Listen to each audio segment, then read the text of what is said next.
अलग विषय पे जाता हूं। मार्को रूबियो जो विदेश सचिव है अमेरिका का, उन्होंने कहा कि देखो, केवल वेनेजुएला पे हमने हमला नहीं किया है, हमने पूरी दुनिया को संदेश दे दिया है कि हम क्या कर सकते हैं अमेरिका के हितों के लिए, और जो अमेरिका के हितों के खिलाफ काम करेगा उसके साथ ऐसा ही होगा।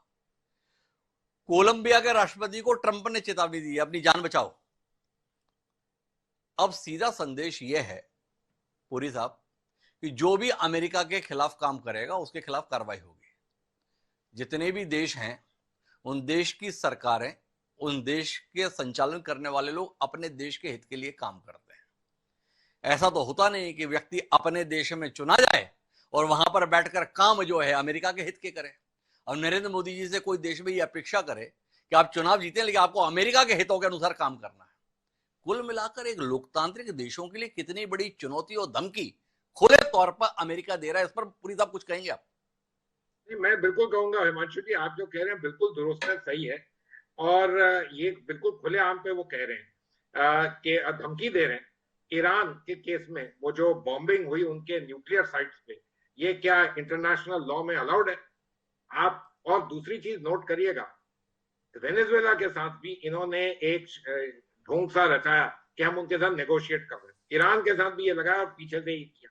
सो डुप्लिसिटसनेस, डबल फेसिडनेस, ये सब चीजें इंटरनेशनल डिप्लोमेसी में आज की बात नहीं है, पुरानी चीज है। और जो हेजेमोनिक पावर्स हैं वो सब ये चीज करते हैं।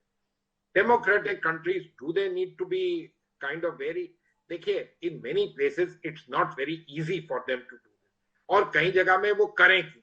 मैं बार बार क्यों आपको ऑयल के बारे में कहना चाह रहा हूं, मेरी अपनी राय कि ये इट इज नॉट अबाउट जो Marco Rubio is a Latino.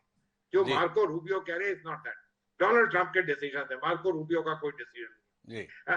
Donald Trump को पैसे से मोह है, तेल उसको एक जबरदस्त अंडरस्टैंडिंग है उसको तेल की, कि तेल से पैसा, अब अपने खानदान के लिए पैसा बनेगा नहीं बनेगा नहीं वो नहीं बनेगा। और दूसरा कि आपने मेरी छवि के ऊपर कुछ हाथ लगाया तो मैं कुछ करूं, लेकिन दूसरे देश जो है दूर रहते हैं, कुछ थोड़ी बहुत चीजें बोलते हैं जैसे यूरोपियंस वगैरह, उनके संदर्भ में ये सब अटैक वगैरह करना फिजिकली मुश्किल है। अंदर से उपलब्ध आप विद्रोह करो, वो पॉलिटिकल पार्टीज को खड़ा करो, ये सब तो पुरानी चीजें हैं। इंटेलिजेंस एजेंसी, डिप्लोमेसी, बहुत सारे लोग ये सब चीजें करते ही रहते हैं, and generally people are well disposed towards them.